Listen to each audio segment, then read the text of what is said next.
the authority has been given to the DEA, which means they're looking for some sort of legal loophole, by the Justice Department. Oh, what a shocker! The Justice Department. Trump's tool. Okay, so the Justice Department, this is reported, maybe not even 2 hours ago by BuzzFeed, Jason Leopold and Anthony Cormier.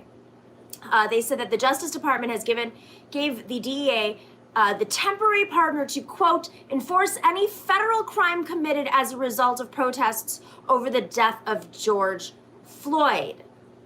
So, quote, the Drug Enforcement Administration has been granted sweeping new authority to conduct covert surveillance,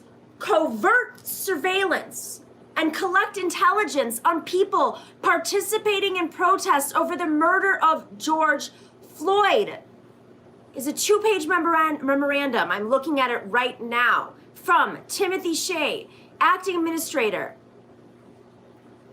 sent to the Deputy Attorney General. Immediate. So, hang on a second. The Drug Enforcement Administration is using it to their discretion to survey people.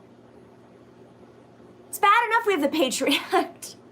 This is full-blown fascism. So I'm going to read through this. If this request is granted, which it was, the DEA special agents and task force officers will, as necessary, number 1, conduct covert surveillance and protect against threats to public safety. Number 2, share intelligence, this is key, with federal, state, local, and tribal counterparts. Number 3, if necessary, intervene as federal law enforcement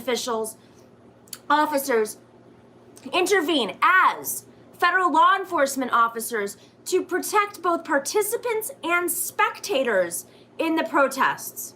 And number 4, if necessary, engage in investigative and enforcement activity, including, but not limited to, conducting interviews, conducting searches, and making arrests for violations of federal law. This was approved by Gerard Weinsheimer in the Justice Department. Okay? So suddenly,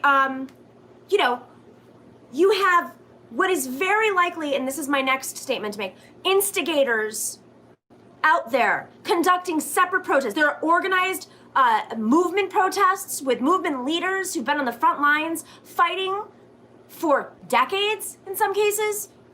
I live in New York. I have been involved in dozens and dozens of protests throughout New York. And there are folks who know how to do it, who know what to show up, how to show up, what to say, to call for permits in some situations, to have legal aid there.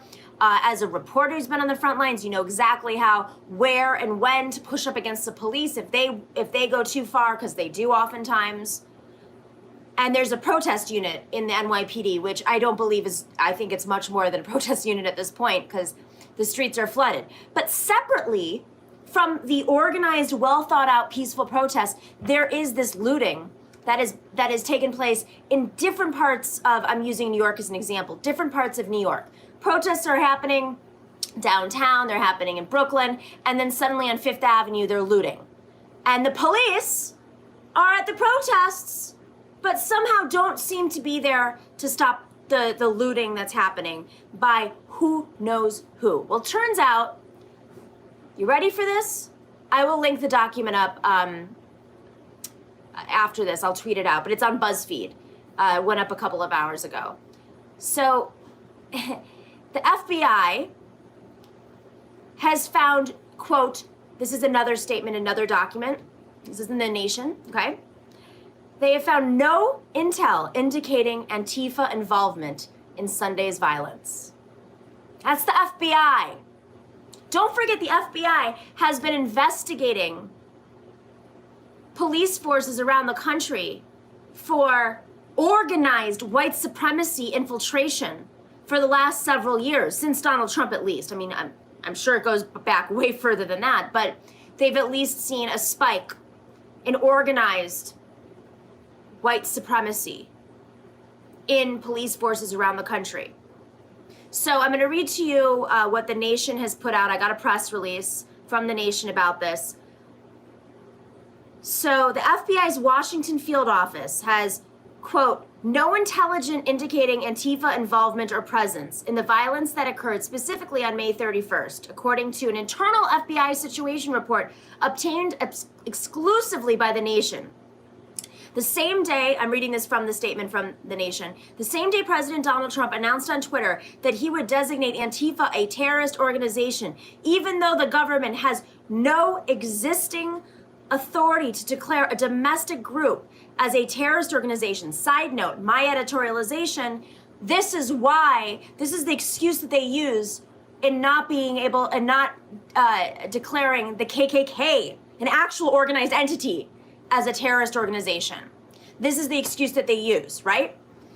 Back to The Nation. Following the president's tweet, Attorney General William Barr said in a statement, quote, the violence instigated and carried out by Antifa and other similar groups, vague, in connection with the rioting is domestic terrorism and will be treated accordingly. You don't have the power to do so. We know that. Antifa, of course, is not an organization. It's an ideology. It's being anti-fascist. And I don't know how you can be a terrorist group if you're anti-fascist.